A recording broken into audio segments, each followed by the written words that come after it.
Bitcoin possesses all the attributes not only of good money, but of supremely good money. Replacing fiat currency with fiat digital currency is not an improvement. If you want a market-based system of money that doesn't get shut down when it grows past the size of a novelty, it has to be decentralized. Bitcoin is, it's divisible, it's portable, it's all these things. But apart from the fact that it can be utilized in transaction, it's nothing. Nothing has intrinsic value.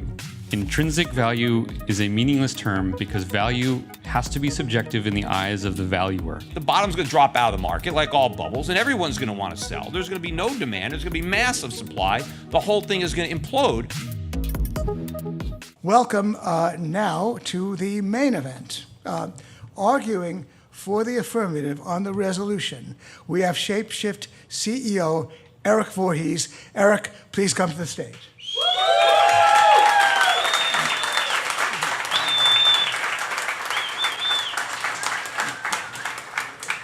All right.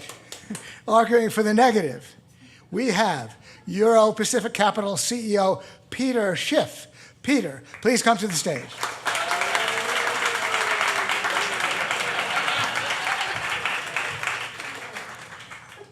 A very raucous crowd. Peter, please sit up there. I don't want you guys near each other. This is a raucous crowd. And I have to sit between you. And as you know, the resolution... Yes, yeah. Pass the gentleman. Oh, that's very nice. Okay. You guys get it on. Okay. Please, the resolution, as you know, is Bitcoin or a similar form of cryptocurrency will eventually replace government's fiat money as the preferred medium of exchange. Eric Voorhees, please take the podium and defend that resolution. Thank you.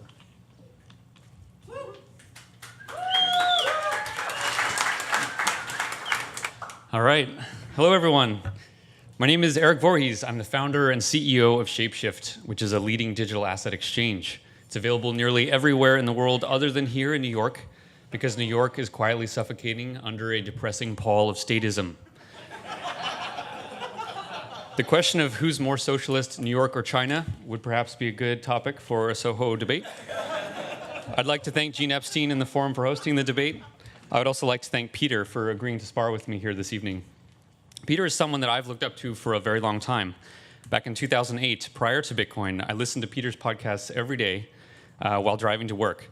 Much of what I've learned about money and economics came from him. So Peter, thank you for all that you have taught me over the years. You're so smart. And thank you especially for agreeing to take the position of defending fiat currency tonight, for Lord knows that I never would. Tonight, I make the case that Bitcoin or a similar form of cryptocurrency will eventually replace government fiat as the preferred means of exchange. I'll use the term Bitcoin loosely here to refer to any such cryptocurrency that accomplishes that goal. I'm going to construct the argument in 4 pieces. First, why Bitcoin is good money. Second, why fiat is bad money. Third, why gold or other forms of market-based money are insufficient. Fourth, why Bitcoin will win. So first, why is Bitcoin good money? As we all know, mankind has used many different things as money. Monies come and go, and the adoption of one monetary standard over another is the rule rather than the exception throughout history. But a society's choice of money is not arbitrary. There are certain attributes of money which seem preferable to others. Gold scores highly on these attributes, which is why it has remained an indelible monetary standard for millennia. To assess Bitcoin's likelihood of assuming the monetary throne for the next period of human history, one must first understand its attributes. First, I'll point out that Bitcoin possesses all the attributes not only of good money, but of supremely good money. It is not marginally better than alternatives, rather it is in its own league entirely. First, Bitcoin is provably scarce. There are only 21 million of them, and there can never be more. I can tell you exactly how many there will be tomorrow. The answer is 17,130,620. I can tell you the supply a year from now and 10 years from now. Let's see any central bank attempt such a feat.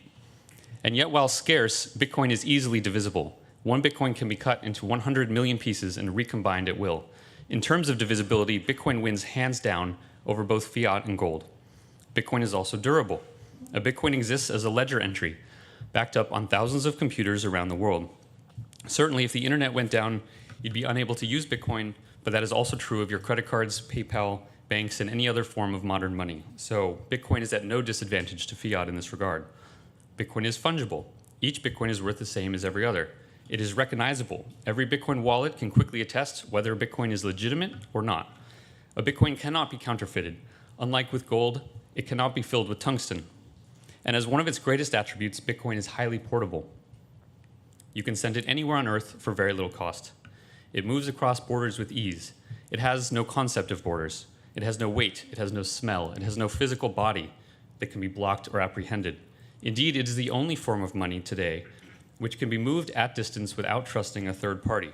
It is the only money that doesn't require permission from an overseer. Therefore, it is the only money appropriate for free people. Finally, Bitcoin also possesses an important attribute which will one day be seen as critical for good money: programmability. Bitcoin can be programmed to enable all kinds of economic activity, often without a middleman, escrow agent, or human arbitration of any kind. This programmability without having to trust anyone is impossible with fiat, and in a digital age will come to be one of its most important advantages. Next, let's discuss why fiat is bad money. Why should we care about cryptocurrencies and their attributes when we already have fiat? Fiat works pretty well, right? It's got pyramids and government buildings printed on it, so you know it's valuable. Also, it is backed by paper. Paper can be burned if you're cold in the winter. There's its intrinsic value. Try that with gold. But a skeptical observer should know that fiat money is an absolute scam and something altogether inappropriate for an ethical market-based society. As I like to say, you cannot have a free market when the most important good, money itself, is centrally planned and controlled. Fiat money and a market economy are mutually exclusive concepts. Like oil and water, they can certainly be mixed up together when force is applied, but they will naturally separate and dispel one another over time. Indeed, the average lifespan of fiat is less than 50 years. The US dollar only became fiat in 1971. That's less than the length of William Shatner's career. And as it happened, last week he announced that he has started to mine Bitcoins as well.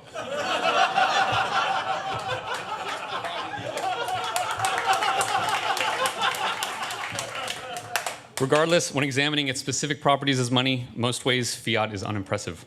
First, it is not scarce. It is systematically created out of thin air with no limit on supply, nor can supply even be known. Fiat is willed into existence by politicians and banks because printing money enriches the printer at the expense of the public who holds the previously printed money. The phenomenon is known as inflation or currency debasement. Fiat also struggles with durability. Your fiat will only last so long as your bank permits, and even then it slowly loses its value. Your bank can destroy your fiat with the click of a button. Ask a Cypriot. Ask an Argentinian how durable fiat is. With fiat, you are ever dependent on a third party with your wealth. Is that an attribute of money that you find attractive?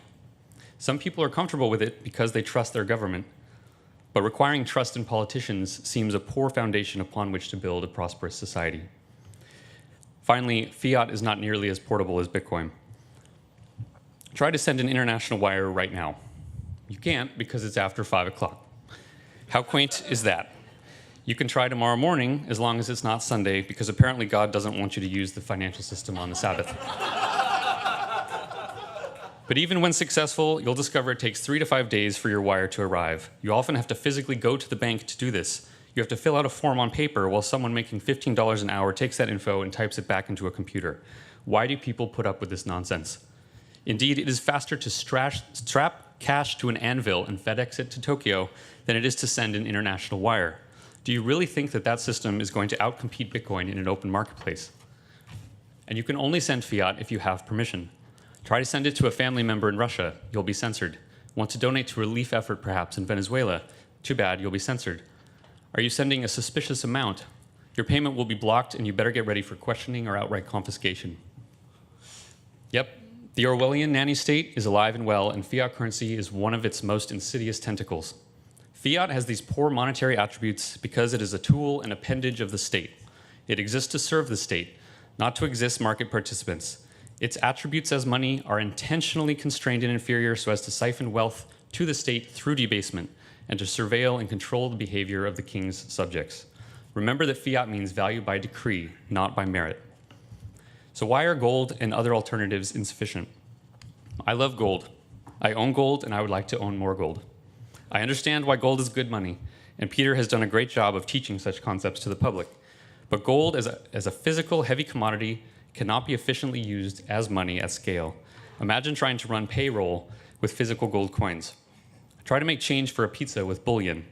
And forget about payment at strip clubs. Bruising women is not cool. Unless you're the New York Attorney General Snyderman.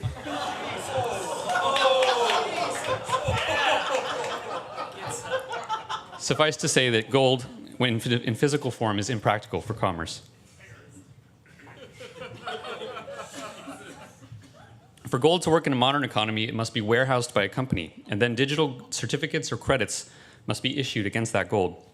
Those digital certificates could theoretically work well as money in a modern economy, except for one problem: centralization. A digital gold payment service or any privately issued market-based money requires some form of centralized control or custody, and thus exposes users to counterparty risk. This is fatal, because if such a private company ever grows to scale, a government could shut it down, unplug its servers, arrest its principals, and seize its assets. This exact thing happened with eGold, and another company, Gold Money, was so scared of this happening that they stopped allowing payments of digital gold between customers entirely. Private money, when centralized, probably cannot attain scale and thus cannot surpass fiat because a government won't allow it. So why will Bitcoin win? Bitcoin will win because there is now competition in money, and Bitcoin is the best money currently available. Because it's decentralized, it cannot be stopped. It doesn't happen all at once. Nobody switches immediately from fiat and banks to Bitcoin and blockchains. Rather, Bitcoin will simply, gradually, come to be used as an occasional alternative to fiat. Individuals will find specific times and places in which it is easier, faster, safer, or cheaper to use Bitcoin to store or transfer wealth than to use credit cards or banks. Indeed, 2 billion people in the world don't even have credit cards or banks. For them, the choice will be easy. Yet despite the failings of the legacy system, Bitcoin now imbues every human on Earth with financial sovereignty. With Bitcoin, anyone of any age, race, or creed, no matter which imaginary lines they were born within, and nothing more than a $50 smartphone, can send and receive money anywhere in the world instantly at near zero cost, and there isn't a goddamn thing that anyone else in the world can do to stop that. It is one of the most potent tools of individual empowerment ever invented, and it is happening right in front of us. Fiat now persists solely on the momentum of tradition. The older generations may cling to it for quite some time, but they and their ways are dying, and their wealth decays in front of them, debased openly by the very people they worship, salute, and vote into office. Someday, school children will laugh and joke with each other as they learn about the silly flag paper with cultish incantations inscribed on it, which, in yet another of history's examples of mass delusion, people thought to be valuable. Or maybe they won't laugh and joke because they will have learned how much destruction it actually caused. Maybe fiat will be looked at more like medieval bloodletting, a dark symptom of human ignorance that is so obviously foolish in hindsight. Fiat will fall in time, and in its place, true decentralized market-based money will emerge. The profit motive alone will lead capital gradually away from those assets which can be debased and censored to those which cannot. To future generations, it will appear as inevitable as the collapse of serfdom, and for the very same reason. This is why Bitcoin or some other cryptocurrency will eventually replace government fiat.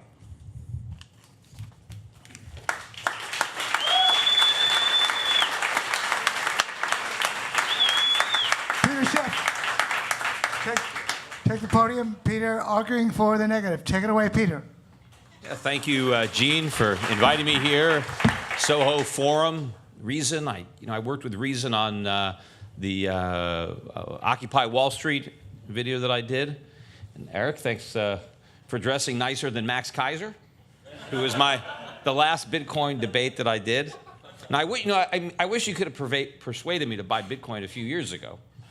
But don't confuse the fact that financially Bitcoin has been a success for a lot of people who happen to get into it early with whether or not it's ultimately going to succeed at replacing the dollar or any other fiat currency as money. And I'm not here to defend the fiat-based monetary system that exists today. I agree with Eric, it is going to fail, and I believe a currency crisis is headed for us. I just don't believe that the future is Bitcoin, that Bitcoin is going to succeed where the dollar or other fiat currencies fail. And to understand money, you have to understand its origins and what it's attempting to do. I mean, before the dollar was a fiat currency, it was a legitimate currency. And what is a legitimate currency? It's a currency that's actually backed by real money. In the case of the dollar, that real money was gold. Gold backed the dollar. And what gave the dollar value was the gold that backed it up. So nobody wanted dollars. Dollars were just a more convenient way of transacting in gold. And before governments began issuing currency, private banks issued currency backed by gold. Again, the private currency simply facilitated gold transactions. Like, I guess at the strip club, it's easier to put a bill in a stripper than a gold coin, right? So it made it easier. But the stripper is still earning the gold. That's what they wanted. And and then before they had paper money, they just had gold coins, right? Gold was, you just had gold coins, and coins were an improvement over just nuggets, right? Gold bullion. Why were coins better? Because if the coin was made from a mint that you recognized, you knew exactly how much gold was in that coin. And why is that important? Well, because gold was a commodity, right? And if you are exchanging goods or services for gold, you want to know how much gold you're getting, because that's, it's the weight of gold that's important. How much gold am I getting for whatever it is that I am selling, right? And before they had gold, we had barter, right? Everybody just had to trade one product for another product. Gold, money, the invention of money, right, made commerce much more efficient. And of course, gold was not the only money. It wasn't the first money, but it was the best money. And Eric did an excellent job of going over a lot of the characteristics that gold had that made it more efficient as money, other than, let's say, cattle or wheat or oil. Those are commodities, but they don't work as well as money. Gold worked beautifully as money, which is why more and more societies adopted it as money. And what Bitcoin did very successfully is it managed to replicate a lot of those properties that gold had that made it so successful as money. In fact, they created Bitcoin to resemble gold, right? If you look at a picture of Bitcoin, not that it actually exists, but the way they try to present it on a piece of paper, it's always the color of gold. It looks like a gold coin with a B in the middle of it. How do you create Bitcoins? Well, you mine them. I mean, there's no picks, there's no real mining, but they just called it mining because they wanted to make it sound like you were creating digital gold, right? But the reason that I have referred to it as being fool's gold is because Bitcoin is replicating all of the properties of gold except the most important one, and that's the metal itself, the element, the rare, scarce element that has been valued as a commodity for thousands of years. The reason people wanted gold as money is because it was a luxury good that people wanted. If you didn't want it yourself, somebody else wanted it. You can do all sorts of things with gold other than spend it, right? It's the actual uses, the physical properties. And it's not just the fact that gold is in jewelry, right? That's the most important use, but gold is in all the cell phones that we have. They use it in aerospace, they use it in medicine. I mean, and there's a lot of places that gold would be used, but they don't use it because they used other metals instead that are less expensive. But if they could afford gold, they would use it because gold would do a better job, right? The best teeth, if you want to get a crown, there's gold in it. If you want to save money, then you use something else. But if you want the best, you're going to have gold in there. And so there's real value there. On the other hand, Bitcoin is, it's divisible, it's portable, it's all these things. But apart from the fact that it can be utilized in transaction, it's nothing. It has no real value into itself as a commodity. There's no way to relate the price of Bitcoin to the price of anything else. I mean, you have thousands of years of history to know how much gold should be worth in terms of oil or wheat or any other commodity or whatever you're doing. But Bitcoin, there's no reference point. It's only existed for 9 years. It never had any value other than as a medium of exchange. There is this supposed 21 million unit scarcity, which is a self-imposed scarcity. The only reason it's scarce is because they created it to be scarce, except it's not scarce because Bitcoin can be forked off as many times as you want. There's Bitcoin Cash, there's Bitcoin Gold, whatever. Meanwhile, there's another 1,500 or so cryptocurrencies that can do everything Bitcoin can do. Some of them can do it better, faster, cheaper. There's no limit to the number of other digital currencies that can be created. There's only one gold. There'll never be another gold. Yeah, there are other metals on the periodic table, but they're not gold. They're not exactly the same as gold. But you can make as many cryptocurrencies that are exactly the same as Bitcoin. They just have a different name, but they have the exact same properties, although they may have better properties. They may be cheaper or faster. But the biggest problem with Bitcoin and why it can never be used as money is because one of the most important functions of money is that it has to be a reliable store of value, not just a medium of exchange. Bitcoin could do that, although it's inefficient. And I think at its peak when Bitcoin prices got up to 20,000, it was something like, I don't know, 50, 60 bucks just to spend one. So obviously, you couldn't use it to buy a cup of coffee if, it costs $60 to buy the $5 coffee. So it isn't that easy to use, but, maybe if you're trying to buy a car, big payment. But the problem with it is there is no certainty as to its future value, right? You have no idea what Bitcoin is going to be worth from hour to hour, let alone day to day or year to year. In order for something to be money, you need to be able to price products in it. You need to be able to negotiate contracts in it. I need to be able to borrow and lend in it. Right? I need to be able to buy insurance in it.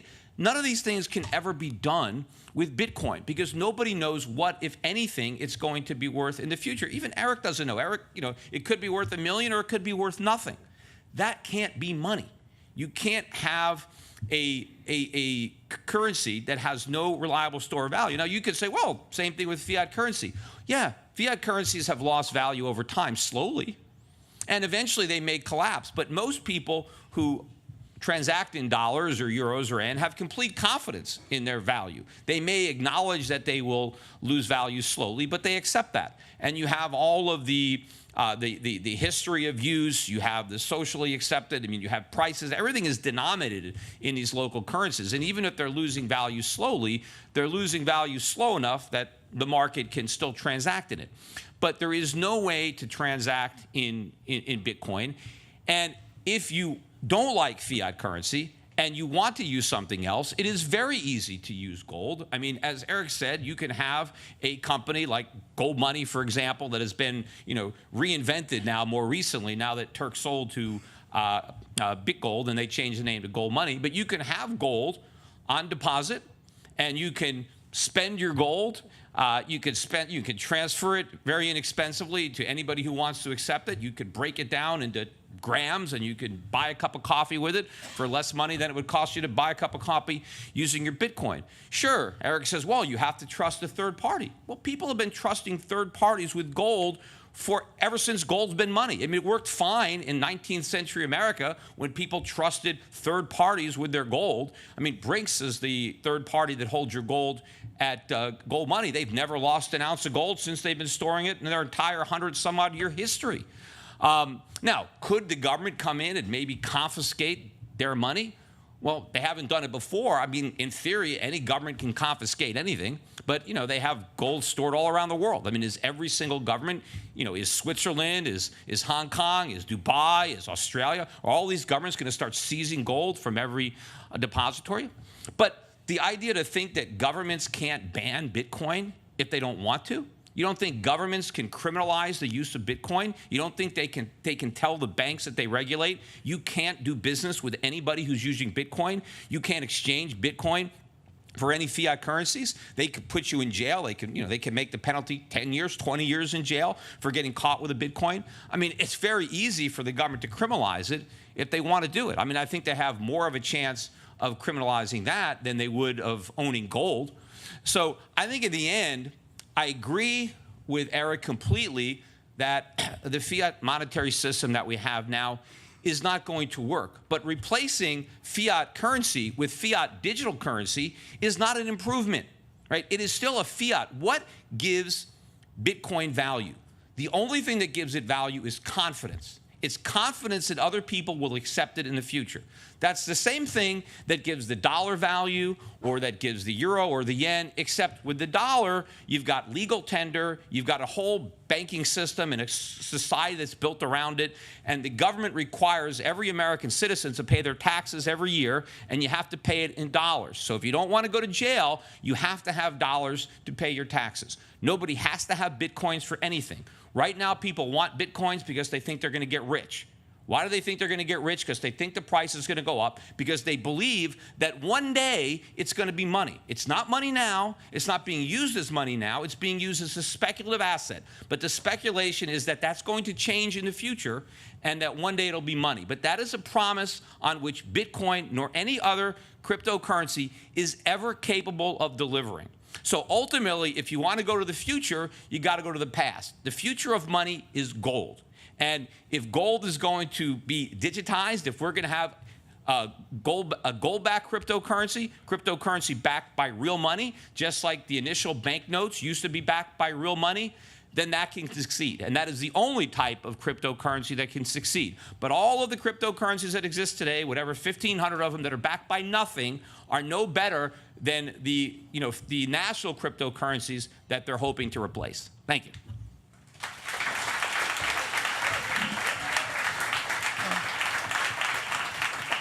Rebuttal from Eric Voorhees. Take the podium, Eric. Yeah.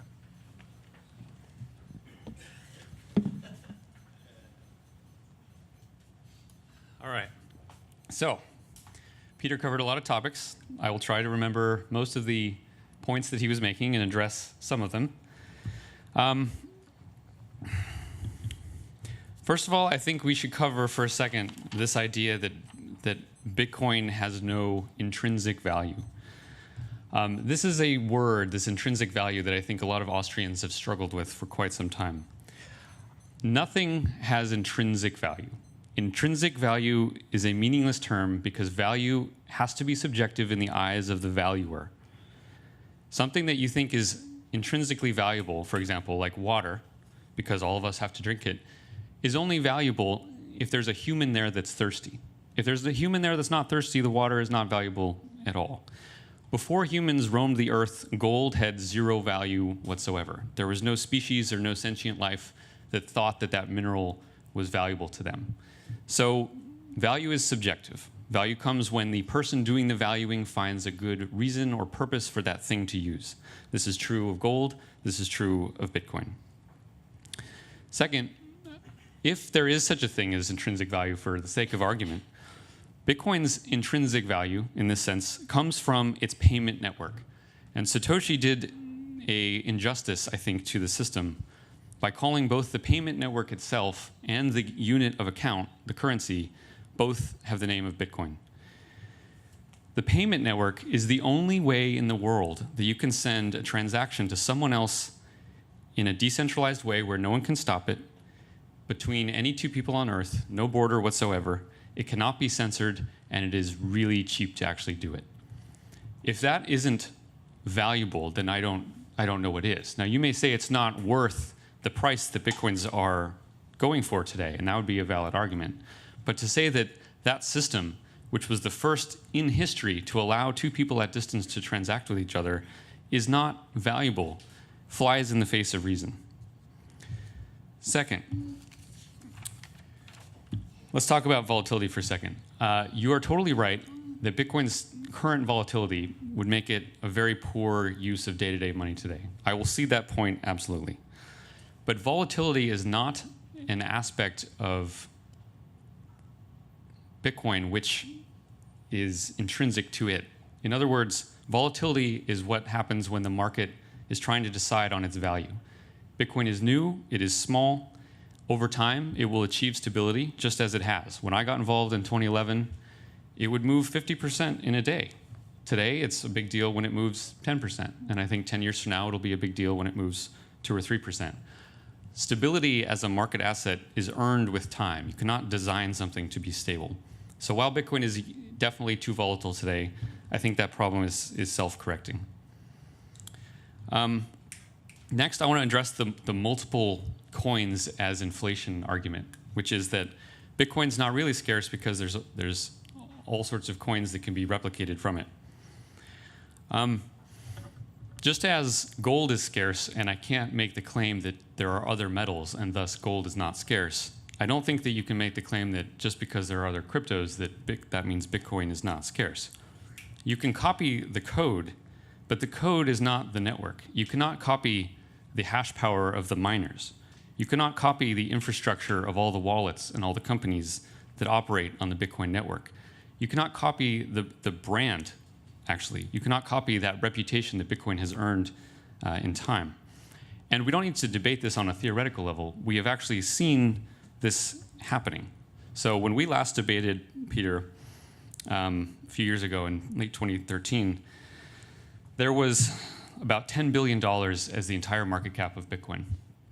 And all the alts, everything other than Bitcoin put together, was about $1 billion. According to your theory, if more blockchains happened and more alts came out, and more money even went into those alts, the market cap of Bitcoin itself should decline. Yet what we've seen is that alts have exploded. They're now $150 billion in value. And Bitcoin also has increased in value. It's now $110 billion in market cap. So if it was true that more coins and blockchains would debase the value of Bitcoin, the market cap of Bitcoin should be far less than it is today. And this doesn't have to be a mystery to anyone. A clone of Bitcoin's code is not a clone of Bitcoin. And then the last thing, so you, I think, are suggesting again that gold is really the way to have a modern society based on honest money. I would absolutely prefer that the world use gold than to use fiat. And I, again, am a big fan of gold, and I understand why it's valuable and why it's useful. But the point remains that it is not practical for commerce unless you are trusting some counterparty. And you, of all people, Peter, know that governments will not allow something to compete with their form of value if they can stop it. So if you want a market-based system of money that doesn't get shut down when it grows past the size of a novelty, it has to be decentralized. It cannot have an individual person or company or vault that can be seized. If that's what you have, then you will never actually have a free market financial system because the government simply will not allow it. Gold indeed was confiscated in the 30s. This is not some crazy idea. And even though gold worked very well in 19th century America, people weren't doing online commerce in 19th century America. The world has changed to some degree. It doesn't mean that the principles of money have changed, but it does mean that the form of money in today's economy that works the best may have changed. So with that, I'll leave it.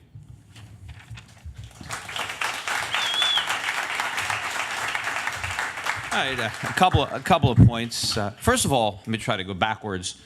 As far as the argument of government shutting down a competition, and we know they do this, right? I mean, you know, they don't let people compete with the post office, but they allowed Federal Express, right? You know, Uber hasn't been shut down. I mean, that competes with government monopolies on taxi cabs. So, you know, I don't think that governments are going to be too quick to shut down people transacting in gold. I do think that they're more likely to crack down on Bitcoin, as I said before, and I think it's easier. I mean, there's not that much anonymity in it. I mean, I've heard now that it's almost like a fingerprint. If you know, criminals are using Bitcoin to launder money, now all of a sudden, you know, it's actually a record of the transactions. The governments can go into the computers and kind of figure out, you know, where these transactions took place. I mean, if I just hand gold to somebody, I mean, it's like handing cash. So I think ultimately, if the government's going to try to put a stop to anything, they're more likely to put a stop to cryptocurrencies. I think one of the reasons they're not doing it is because I think they pretty much realize they're going to fail. As far as the argument about the market cap, and I acknowledged early on, I wish I'd have listened to you earlier and bought some Bitcoin. The price of anything is a function of supply and demand. And even though the supply of cryptocurrencies has exploded, massive inflation, the demand has grown even faster. And so as long as demand is rising faster than supply, price can go up. The problem is what happens when all the demand goes away. So you said earlier that you know exactly what the supply of Bitcoin is going to be later, next year, next week, whatever, maybe fine. But do you know what the demand is going to be? There may be no demand. I believe that the majority of the demand is coming from speculators who are buying it because they want to sell it to somebody else. Everybody who's buying Bitcoin ultimately wants to sell it to buy something real. Nobody wants a Bitcoin, right? They want what they can buy when they sell their Bitcoin. But no one wants to sell it now. Everybody's holding on or hodling because it's going to 1 million, right? So nobody wants to sell. No one wants to be the idiot that gets out. But at some point, the bottom's going to drop out of the market like all bubbles, and everyone's going to want to sell. There's going to be no demand. There's going to be massive supply. The whole thing is going to implode, which gets down to the concept of intrinsic value. And I disagree that it's impossible to have intrinsic value. And when I'm talking about intrinsic value, what I'm referring to is what you can do with the money absent its utilization as a medium of exchange or a store of value, right? There are things that I can do with gold, right? There are actual things that you can do with it that you can't use other metals because they're not a good substitute because they don't share the properties of gold. Gold is very unique among metals, and there are a lot of things that you can do with it. I mean, obviously, too, I mean, if you use cattle as money, you can eat the cattle, right? I mean, there are things you could do with it. But there is nothing you can do with your Bitcoin. That is the point on the lack of intrinsic value. If I don't have somebody who wants it, there is absolutely no actual demand for it. There is real demand for gold that always will exist, absent its functioning as money. And so that gives it a real floor. There's actual some tangible use. Sure, I mean, there's this big network of people that accept Bitcoin. So what? I mean, how many people have MySpace accounts? Right? That was a network. All right, well, Facebook came along. Oh, it was better. I mean, what's the odds? Think about all the technologies that we have today. Does anybody have the first cell phone ever made? Anyone have the first camera? The first television? The first automobile? No, right? Someone comes up with a better one. So what's the odds that Bitcoin is the best cryptocurrency that's ever going to be invented? And so if it can be easily replaced by something that's better, because, if you look at what you can do with it, well, I could do the same thing with any other cryptocurrency. But the problem is, even if there's a cryptocurrency now that's better than Bitcoin, and there probably are many, there are other ones that have yet to be devised that will be better than those. And so the problem is you can't use it as money. You can't store it, just like I couldn't use the first cell phone as money, or I couldn't use the first car. All these products are losing value in the market as somebody comes up with something better to replace it. Right? Gold, nobody's come up with a better gold. Thousands of years, people tried to make gold and they've succeeded. Alchemists, so we know that's real money, right? But these cryptocurrencies, without any real value. Now you say, well, you can make the argument, well, Peter, the dollar has no intrinsic value. It doesn't, that's right. But what it has is the power of the state, and it has the history of use. I mean, the fact that it used to be backed by gold, and now it's not. I mean, the government's watered down our monetary system gradually over time. So we started with all this trust, because we weren't just trusting anything because the paper money was backed by gold. But slowly, the government went off the gold standard and debased our money, and the dollar's been losing value steadily and slowly over the last 100 years. I mean, eventually it's going to collapse and it'll go away, but it's a slow process. But I think Bitcoin and all these cryptocurrencies, it's going to be a big process because, again, right now, let's say the top was 20,000. I think there's a good chance that the market's topped out. Now, how long is it going to take before it zeroes out? I don't know. There's a lot of trading going on. People are buying and selling. I don't think there's any real capitulation yet. I don't think any of the long-term Bitcoin holders are scared that Bitcoin went down 70%, especially if they've been in it for a long time.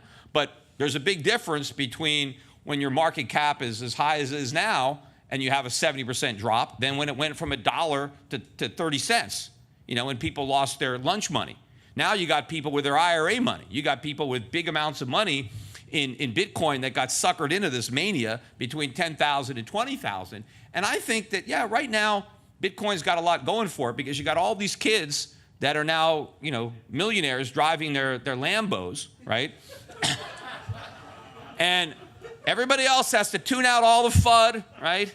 You don't want to, because they're afraid of missing out, all the FOMO, right? But once the market crashes And you get the horror stories of people that mortgaged their house and took out credit card loans to buy Bitcoin, and now they lost their life savings, right? All of a sudden, all the stories of instant riches are going to be replaced by stories of big losses. And now the brand is tarnished, and now you've destroyed. Like a lot of these people that bought Bitcoin at 10, 15,000, when they sell out at a loss, they ain't coming back, right? That's going to be, so you destroy your market, you destroy the brand, and all this demand is gone, and all you've got left is the supply. Not just a supply of Bitcoins, but all the altcoins that were created during the mania, and all that malinvestment that built up in industries to cultivate to it. It's all going to come crashing down, just like every other bubble.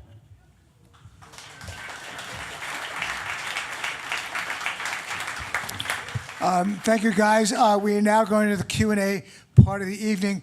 Don Smith, a big Bitcoin bear. Do you have the first question to ask? Take it away, Don. Yeah, hand it back to yeah. Thanks, guys. It was a good debate. I wanted just to point out, I looked at the definition of a fiat currency. And it's a currency that's not backed by anything tangible.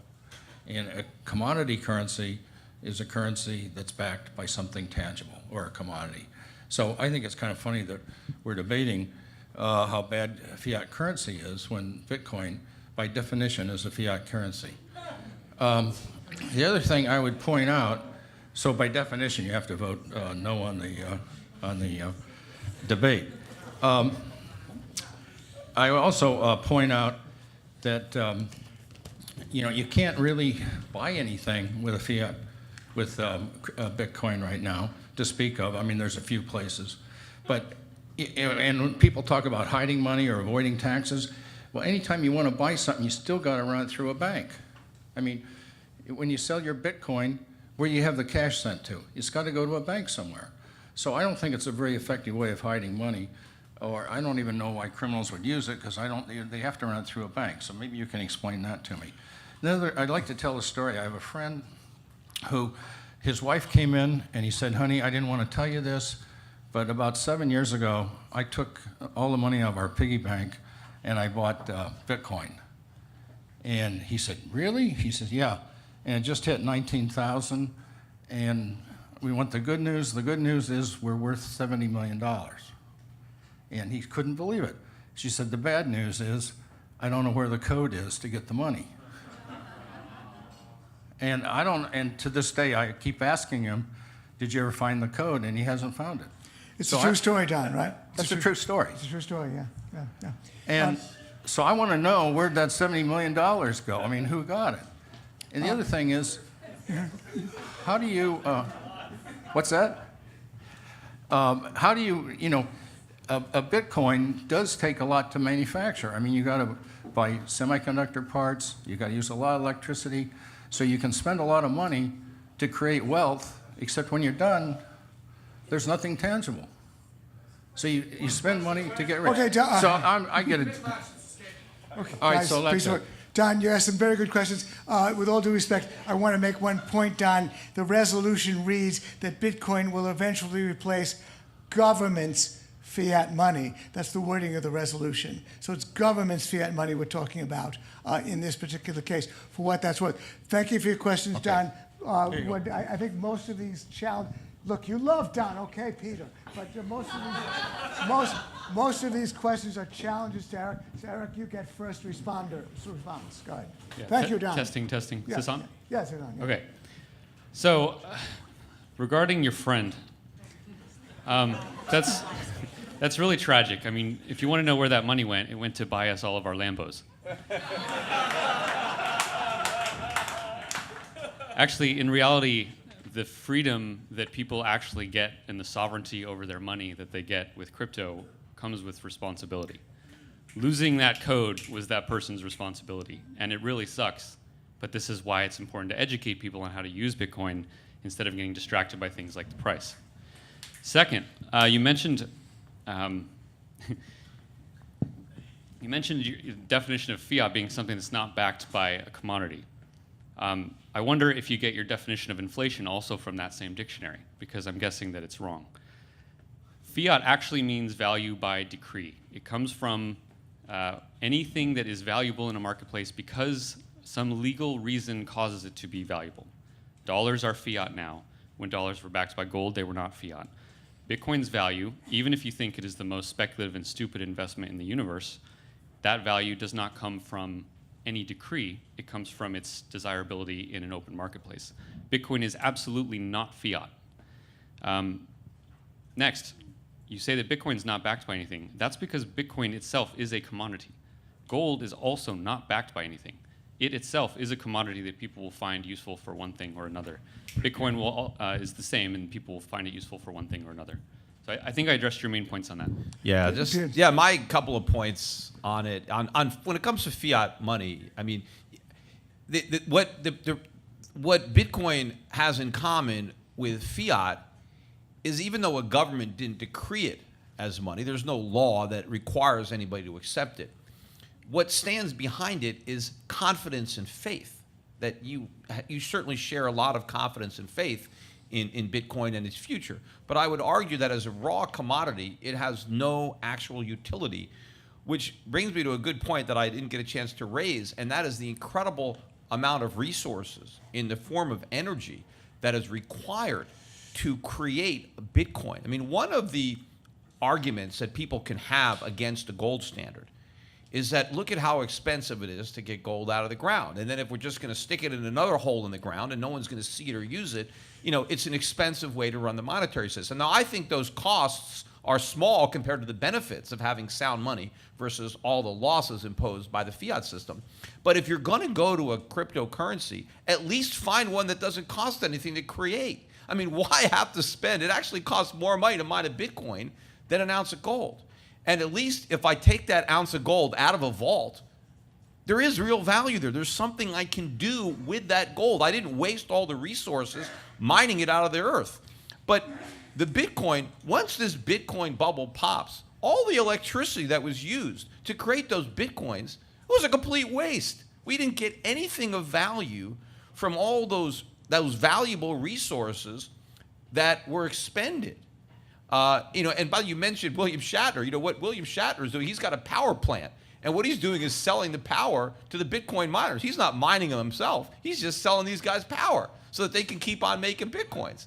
But eventually, the whole thing crashes, and no one's going to mine a Bitcoin if it costs whatever $6,000 to mine one, and they're only selling for $1,000 or $500. Then I guess the mining shuts down until the cost comes down. Thank you, Peter. Again, I want to tell the audience that for a very special reason, that resolution says it will eventually replace government's fiat money. Now Erica is implying that's a redundancy, so to speak, but I meant to put that word in precisely to finesse this issue of fiat money. It's government's fiat money, so that you are still voting on a robust resolution. It will replace government's fiat money. But moderator's prerogative to ask you a question, Peter. The argument is about the value of gold is that first, it trades as a monetary metal, just as Bitcoin trades as a monetary currency. But second, in the case of gold, if it no longer traded as a monetary metal, if there was no demand for it as such, it would collapse in price because its value as an ornamental industrial metal is quite limited. So that 90% of the reason for gold's price is exactly the same as the reason for Bitcoin's price. Could you respond to that? Well, I would disagree. I mean, first of all, I don't know how you can ascertain that 90% of gold's value comes from its use as money when hardly anybody uses it as money today. It trades as a precious monetary metal. Right. It responds, that's how it trades. That's the argument. Well, but that's not what it's being utilized for today. I believe that's how its price trades. No, that's how it trades. I don't know how it's traded. I mean, it's not traded for that. It's traded just Peter Schiff does not know how gold trades. You don't know that's a scandal.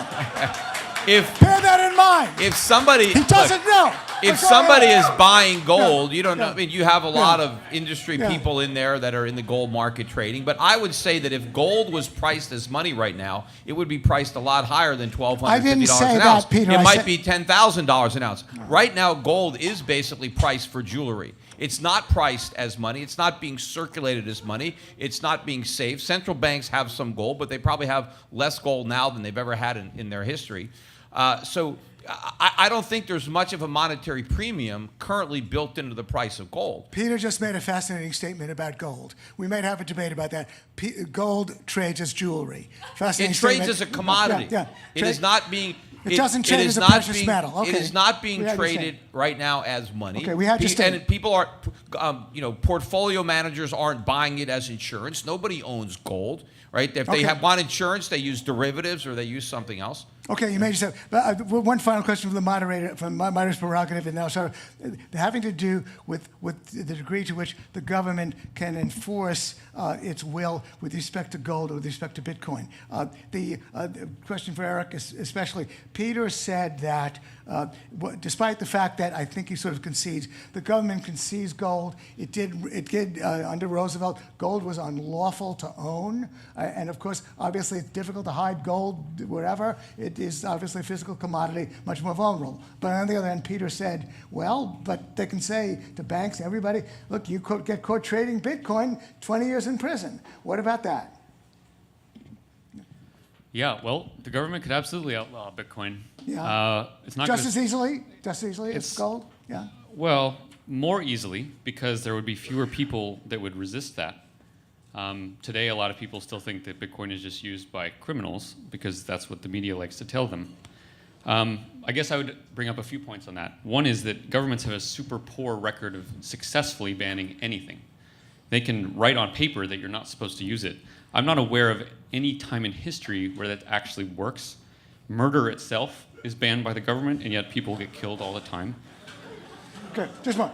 Peter, question. Gold versus Bitcoin. Peter said that it's easier, in fact, for the government to outlaw Bitcoin use as money than to outlaw gold use. I agree with that. It You is do? easier to ban. It is easier to ban Bitcoin than it would be to ban gold because of popular sentiment. Enforceability? However, Enforceability? it would be harder to enforce it. Right? Okay, that's the key point. If Yeah. you have $10 million and you want to move it somewhere on Earth, if it is outlawed, that gold is probably not going to move. Or if it does, it's going to be a black market transaction that requires a huge amount of expense in order to do that, just as it would to get drugs across the border. I can send $1 billion of Bitcoin anywhere in the world without anyone knowing about it. Yeah, but So the problem the is enforceability is not But the even problem close. is if it's illegal, no bank is ever going to convert it into a currency. So the person you send it to is going to have to keep it and only give it to somebody else who wants the Bitcoin. But then, of course, since you're doing this all over computers, governments are going to be able to track it down, figure out what address, what computer, figure the wallets out, and they can come and they can catch people. I mean, I think it's harder if somebody physically hands somebody a gold coin, unless the government is physically, following you around. That transaction is more in secret than something that's done over a computer network where government agents can be monitoring the transactions and trying to figure out, what's happened. So I think it will be easier to ban Bitcoin. But I want to mention one question on your gold that Gene brought up. Sure. It costs. I mean, the average mine to mine an ounce of gold now is, I don't know, $1,200, $11. I mean, it's expensive to mine gold. So if you thought gold was only worth $100 an ounce, nobody would be mining it. No, and so the only gold we would have to make anything, it would be the existing gold. And the price would have to go way up unless everybody was going to melt down their jewelry. If you wanted to make new jewelry, there'd be no new gold coming because nobody would mine it. Especially since the government is sitting on 1 billion ounces, but they won't let it go, right? Yeah, but so the point is there is some natural floor. I know, when you talk about the cost of mining Bitcoin, that's nothing than the cost. There is a real physical cost to extracting gold from the ground, and that also creates a base value for the metal because you know you just can't get it for free. How many people? How much gold is held by investors and speculators? Just physical gold held by investors and speculators. I don't know the quantity, but it's very immense. small. Very small. Okay. Compared to what they All right. hold in stocks and bonds and stuff like that. It's tiny. Compared to the gold supply, the above ground gold supply, how much is it? That I don't know the exact amount. Okay. Do you know? All right. Yes, I do. It's immense. But Well, how immense? Well, it's about one third. Well, one third. That's not that much. One third of the entire gold supply. So is held by 2/3 speculators. is not being held by investors. They would dump it all. Dump it all. They would dump it all. Dump it all on the market. But What if all the big whales dump their Bitcoin? How many? What percentage of Bitcoin is owned by the top 100 wallets? And how many of those wallets are owned by the same guy? I was only trying to address your issue of intrinsic value of gold. It could be valued as a metal that you put in your teeth or the ornamental, but that's far less than its price. I'm surprised that you think the price of gold only responds to jewelry demand. A lot of people disagree with you. I'm just saying that today there's very little investor demand for gold. I know, I sell it. Yeah. You know, sales are down like 80%. No one wants gold right now. Peter is in a bad way with his business, and Bitcoin's put me out of business. he's getting $2,000 honorarium tonight, so that's going to keep the wolf from the door. I am? Yeah. You didn't know? Yeah. No. You are. I'll take it. Oh, did you expect more? In gold, Bitcoin, fiat, how am I getting paid? Fiat dollars, only All fiat. right, well, I didn't know that. Okay. Okay. He's a happy man now. He didn't know that. Okay. Naomi, you got a question? Yep. So just letting you know, I've sent you a bunch of online questions. Yeah. People Well, have I'm been submitting them. going to go through them. But what's your question? My question is for both of you, actually. Now, Peter, would you be willing to take a Bitcoin versus gold bet with Eric Voorhees here tonight? Well,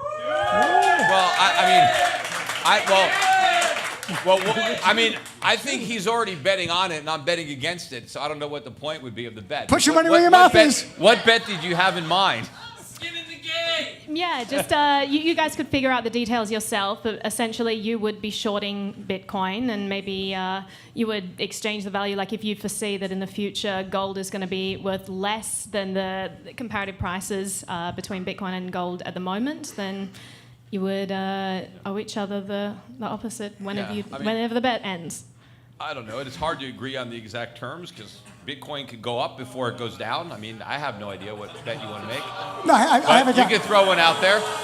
I have a time. Simple arbitrage. Eric, go long Bitcoin and short gold. Peter goes long gold and short Bitcoin. And in 12 months, we pony up.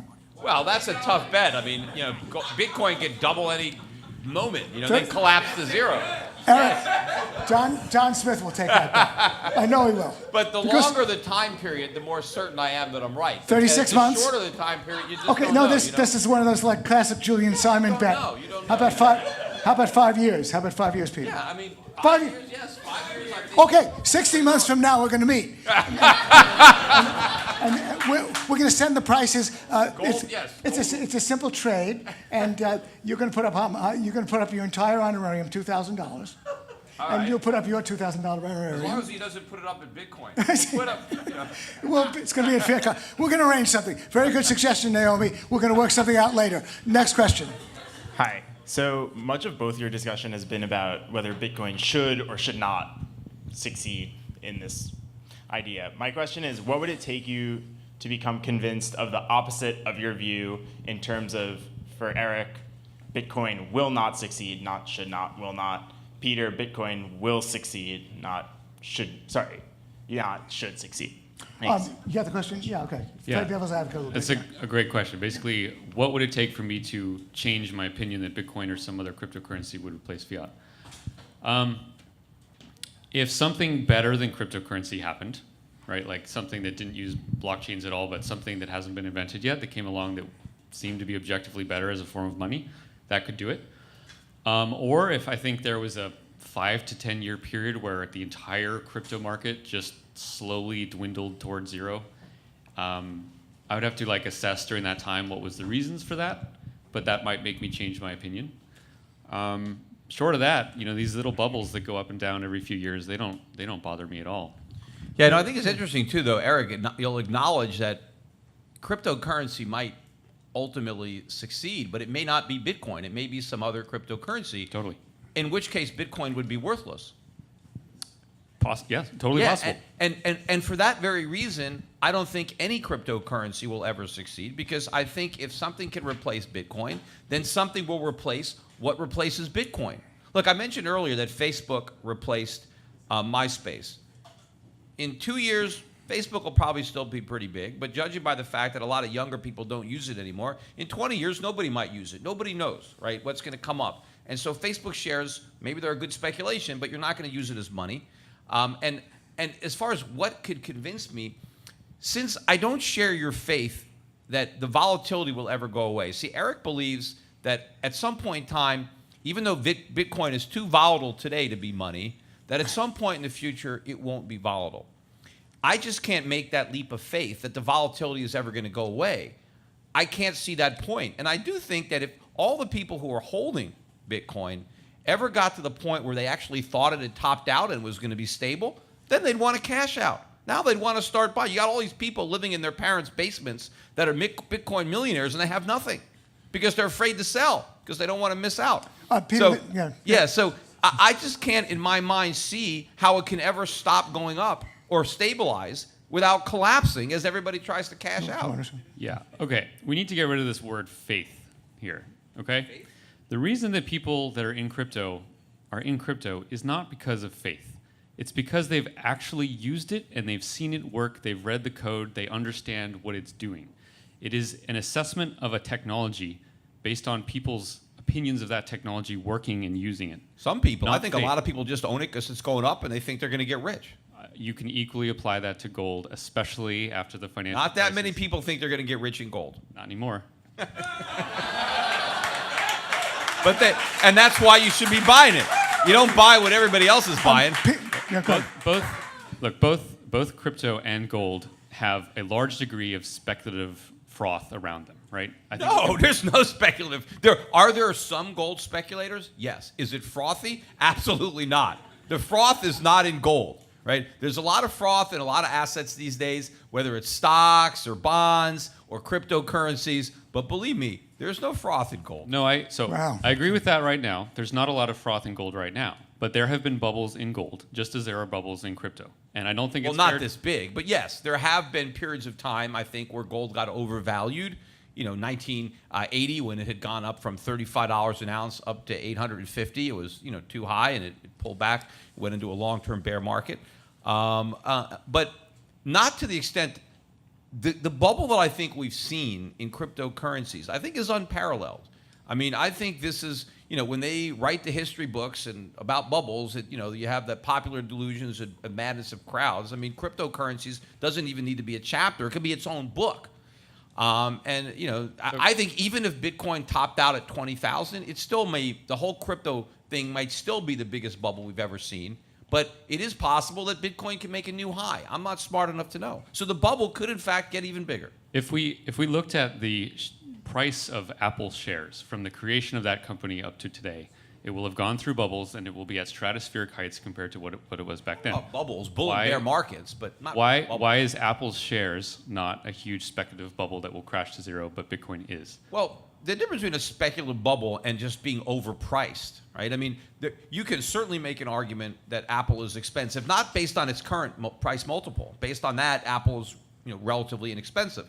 But the question is, can it maintain its dominance? Can it maintain its market share in a free market where everybody is gunning for it? Everybody's trying to outdo it and make a better product, right? Build a better mousetrap. What is the odds that Apple can continue to innovate at the rate of the past and the future, and that its market cap will continue to grow? Eventually, no, it's going to fall. The price is going to drop. But Apple, when you buy stock in Apple, you're buying into a company, you're buying into a revenue stream, you're buying all the physical and tangible assets and goodwill of the company. You get the dividend, but when you buy Bitcoin, you're not buying into anything other than the hype and the potential that somebody else is going to pay a higher price, right? The whole bubble mentality is the greater fool. I'm going to buy it because some greater fool is going to pay me more. And that fool is going to buy it because he's expecting a greater fool to outbid him. Well, eventually you run out of fools, and you're the last fool, and that's it. That's a great thing. Okay, we have Peter. A question from our vast live stream audience.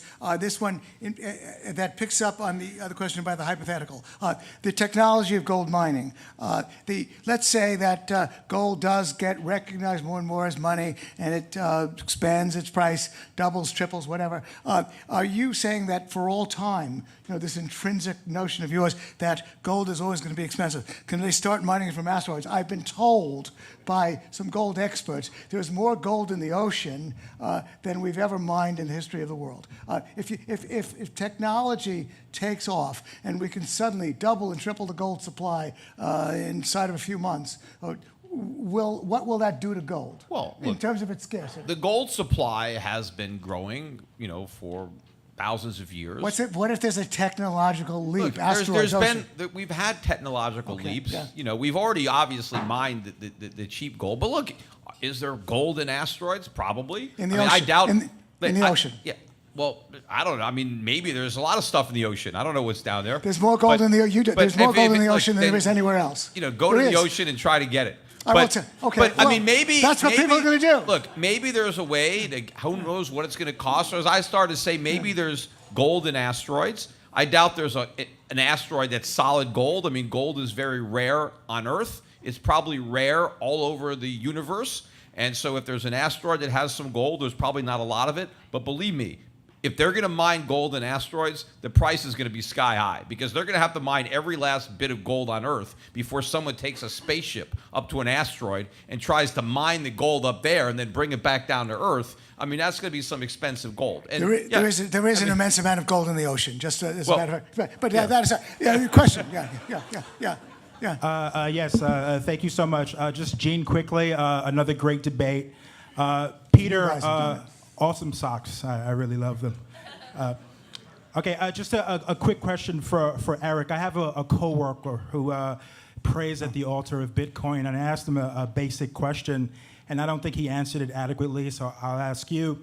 You might have touched on something that this could be, but potentially, what do you think is the main obstacle that can impede the growth or the health of Bitcoin? Well, in Bitcoin's early years, the major obstacle impeding its growth was actually all the libertarians that couldn't see a good thing when it hit them. I think that's finally becoming a non-issue anymore. Bitcoin has grown much larger than the libertarian community around the world. And I think at this point, the biggest impediment to its adoption is simply that most individuals still want governments to manage money for them. Until that changes, Bitcoin, I think, will always be playing second fiddle. But I bet on Bitcoin largely because I know that the history of money is full of governments losing control over their fiats. And there has never been a financial crisis in which cryptocurrency actually existed. The next time that happens, I know where a lot of the people are going to be going. And so that's what I'm waiting for. Yeah, I think it's very interesting, that obviously the libertarian community, other than maybe criminals, were the first to embrace Bitcoin. But what's interesting is all of the properties that the libertarians found so appealing have actually been lost in the effort to bring more people into the bubble and mainstream it for the institutional investors. All the regulation, the government getting involved. I mean, now you want to open up an account, all the KYC of a bank account. They need your passport. They need your driver's license, a utility bill.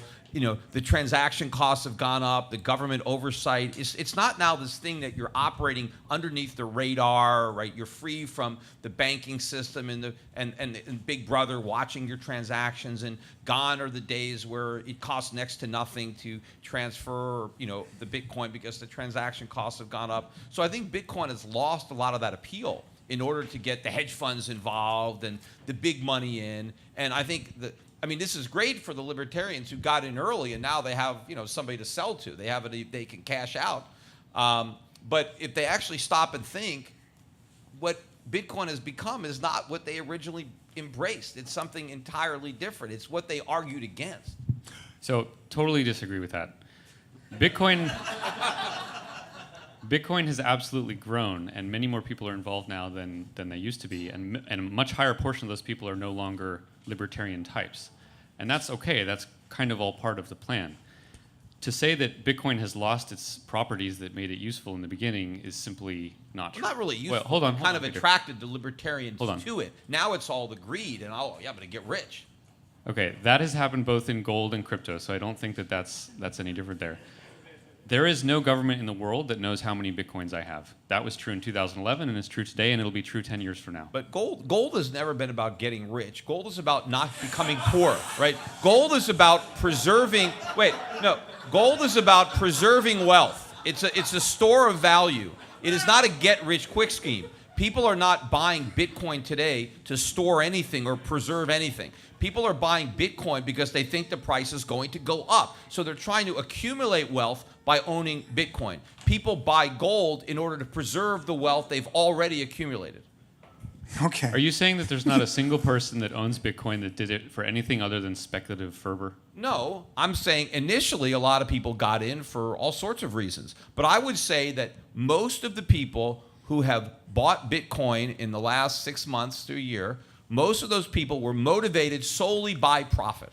Gold has never been about getting rich. Okay, but the question. But the question. If you're panning for gold in the ocean, you're trying to get rich. But Okay. Okay. Fair enough. Okay. You're buying it as a store of value, as a conservative way to protect. It's only what we saw in Deadwood. Okay, I agree with that. But the question. Okay, I'm sorry. A big final question. Could you finally address this question that Peter's challenged? The scarcity of Bitcoin. He said there's all these forks having to do with Bitcoin. So is Bitcoin only 21 million ounces, or is Peter right? With all those forks and whatever, there's a lot more than 21 million going to be involved. There's only 21 million Bitcoin. There can never be more than. But what about the forks? The forks. That's not Bitcoin. Just as silver is not gold, just as iron is not gold, Litecoin, Dash, and Monero are not Bitcoin. Okay, unfortunately. But there's no real difference. They all have the same property. I mean, there's a big difference between gold and silver. Well, factually incorrect. Okay.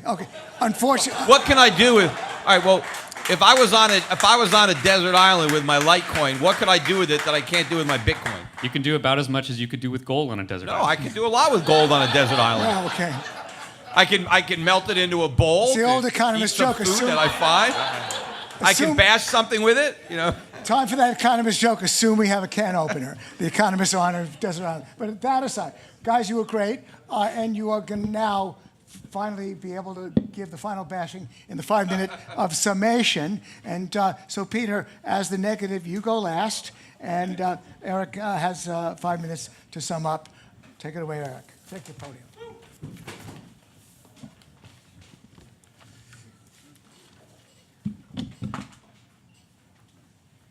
All right, this has been fun. So I first learned about Bitcoin in 2011. I fell in love with it both as a fascinating economic experiment and as one of the greatest tools ever invented for the advancement of human liberty. I wrote an article in May of 2011 called Bitcoin and the Separation of Money and State. In that article, I asked, why are Bitcoins valuable? And I answered by saying that they simply possessed those attributes of money that are most desired. Bitcoin was $3, and almost nobody knew about it or cared about it. A year later, I wrote another article called Bitcoin, the Libertarian Introduction. This article pointed out that if a marketplace tends to choose the medium of exchange which best works as money, and Bitcoin's specific attributes make it excellent money, then perhaps the marketplace will, over time, increasingly use it for such. By then, Bitcoin had risen over 100% to $7. A year later, in May of 2013, I gave a speech at the San Jose Bitcoin Conference called The Role of Bitcoin as Money. Once again, I argued that Bitcoin's properties would lead it to keep gaining market share against fiat. By then, Bitcoin had risen more than 1,000% to over $150, clearly a bubble, as Peter said later that year. In December of that year, I got to have my first debate with Peter Schiff on his podcast. Yet again, I stated that the technology was immensely valuable and that Bitcoin's utility as an unblockable global payment network meant that it would keep growing. By then, Bitcoin had risen another 500% to over $800. Again, Peter called it a bubble, a Beanie Baby fad, a Ponzi scheme. He actually said that it was no better than fiat. Fast forward to today, even after the crash from December's frothy highs, Bitcoin is yet 800% higher still at $6,000. Every major financial institution and government in the world is studying this right now. This year's Davos may have well been called Blockchains, How Worried Should We Be? At what point do I get to call scoreboard here? This isn't some sci-fi future thing anymore. Crypto is currently pulling in the global financial system and restructuring it through a process of free market metamorphosis. And it is about damn time that we had free markets again. Look, I can sit here and tell you guys all the cool features of Bitcoin, which I have been doing for 7 years, but when it comes to the resolution being made tonight, there is really just one most critical point to understand, and that is this. Bitcoin cannot be debased. It cannot be debased, and it is now competing with the incumbent currency, US dollar fiat, which not only can be debased, but exists in a state of perpetual institutionalized debasement. This dynamic will encourage a virtuous cycle in which rational actors at the margins decide to hold the non-decaying form of money to the exclusion of that which decays. This is the primary reason gold itself has retained its position in society. It cannot be debased by governments either. When comparing two potential monetary alternatives, the one which is the hardest to debase is probably the one you should prefer, other factors being equal. But here the other factors aren't equal. One of them can also be transferred anywhere on Earth between any two people instantly at near zero cost and can't be shut down or censored. How's that for intrinsic value? But ignore for a moment every interesting advantage of Bitcoin. Ignore the ease with which one can send it. Ignore the censorship resistance. Ignore the universality, the fungibility, and the divisibility. Ignore the impossibility of counterfeit. True, Bitcoin surpasses US dollar fiat in all of these, but ignore those for a moment. Focus purely on the fact, the mathematical fact, that Bitcoin cannot be debased no matter how many guns a government wields, no matter how much propaganda it spews, or innocent people it imprisons. It does not matter how many meetings the Federal Reserve holds in its halls of chiseled marble. Every year, fiat oozes from the sewer of state.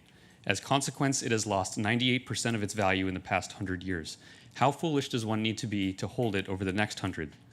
Compared to gold, Bitcoin provides an efficient digital apparatus of payment and exchange that can enable commerce rather than hinder it. But more importantly, compared to fiat, Bitcoin bestows a gift for which humanity will grow increasingly hungry, an open, honest financial system that is under the control of no man, committee, or nation. Bitcoin will find its way into every tributary of economic activity, and with this gradual adoption, Bitcoin will come to replace fiat as the preferred money and medium of exchange for all sovereign people on Earth.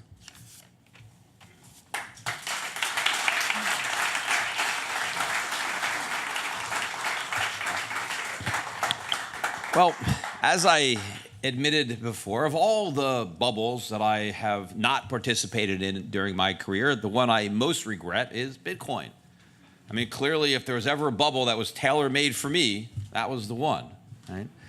But just because the bubble has gotten bigger and bigger and bigger doesn't change the nature of what it is. And the fact that you are right now, that there is so much attention being paid to Bitcoin, that wasn't being paid to it when it was $3 a coin, but it is being paid to it now. I think back in December when it was making its peak and the futures were debuting, I was talking on my podcast and I decided to rename CNBC Crypto News Bitcoin, because that's all they talked about. It was nonstop.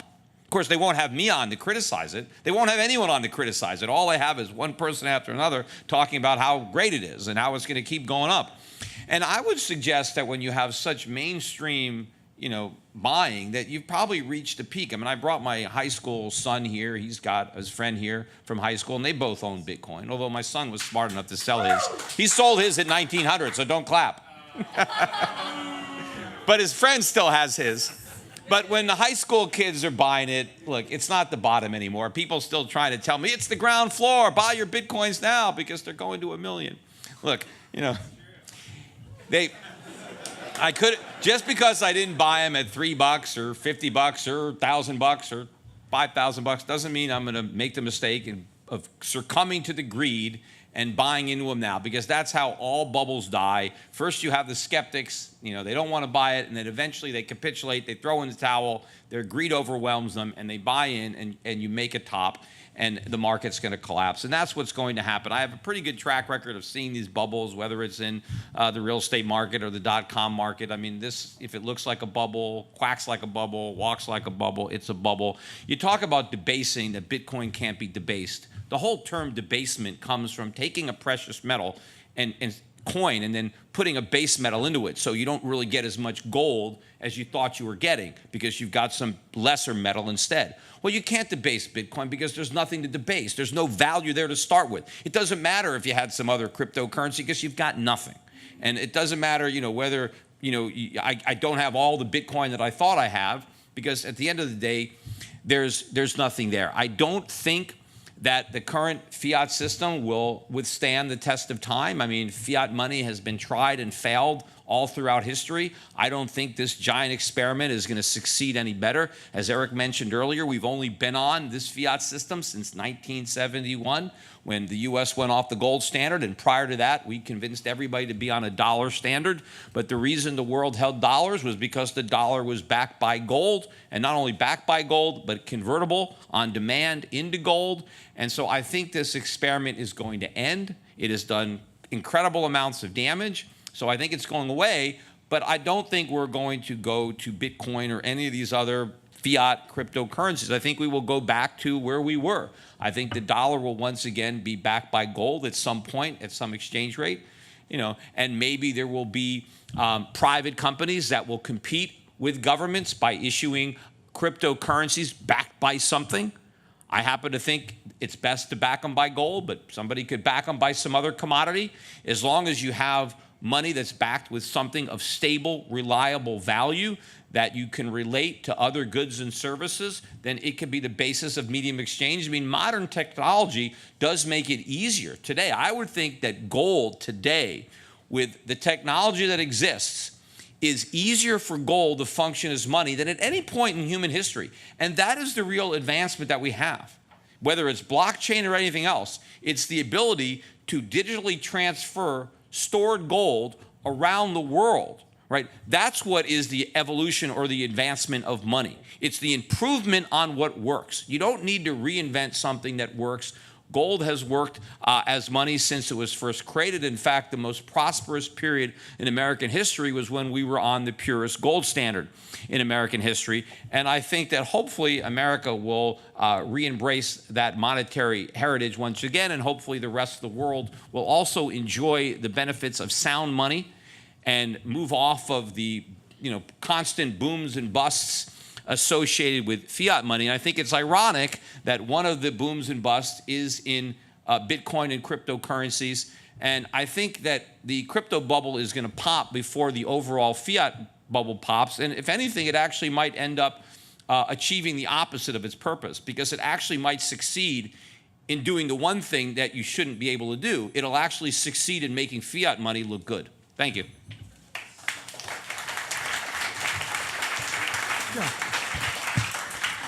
Thank you, Peter. Thank you, Eric, for your superb insights. Again, the resolution reads, Bitcoin or a similar form of cryptocurrency will eventually replace government's fiat money as the preferred medium of exchange. And so we're going to open the final vote.